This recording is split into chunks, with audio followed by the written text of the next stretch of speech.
খাস কলকাতায় মেয়রের ওয়ার্ডেই খুন, মদের আসরে বচসা, তার থেকেই যুবকের গলায় ছুরি ঢুকিয়ে দেওয়া হলো লোহার রড।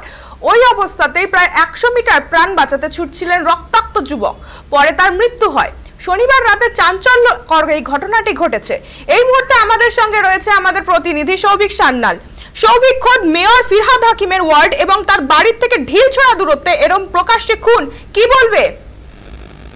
তোমায় জানিয়ে রাখি পারেন যে মদের আসলে বচসা এবং বচসার জেরে এক বন্ধু আর এক বন্ধুকে শাবল ঢুকিয়ে হত্যা করে এমন অভিযোগ উঠে আসছে।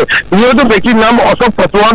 ঘটনাটি ঘটেছে চেতলার 82 নম্বর ওয়ার্ড, অর্থাৎ মেয়রের কলকাতা পুরসভার যে মেয়র ফিরহাদ হাকিম তার ওয়ার্ডের ঘটনা ঘটেছে এবং ইতিমধ্যে ঘটনাস্থলে কিন্তু চেতলা থানা পুলিশ এসে পৌঁছেছিল এবং এক প্রত্যক্ষদর্শী জানায় চেতলা রোডে 17 নম্বর বাস স্ট্যান্ডের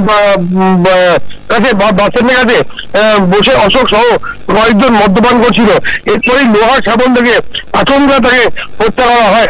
পাশাপাশি এই ঘটনা ইতিমধ্যে তদন্ত শুরু করেছে পুলিশ। এখনো পর্যন্ত কেউ গ্রেপ্তার না হলেও দুজনকে আটক করে জিজ্ঞাসাবাদ প্রক্রিয়া চলছে। তবে এই মুহূর্তে জিজ্ঞাসাবাদ প্রক্রিয়া শেষ হলেই বোঝা যাবে মূল অভিযুক্ত কে বা কারা জড়িত রয়েছে।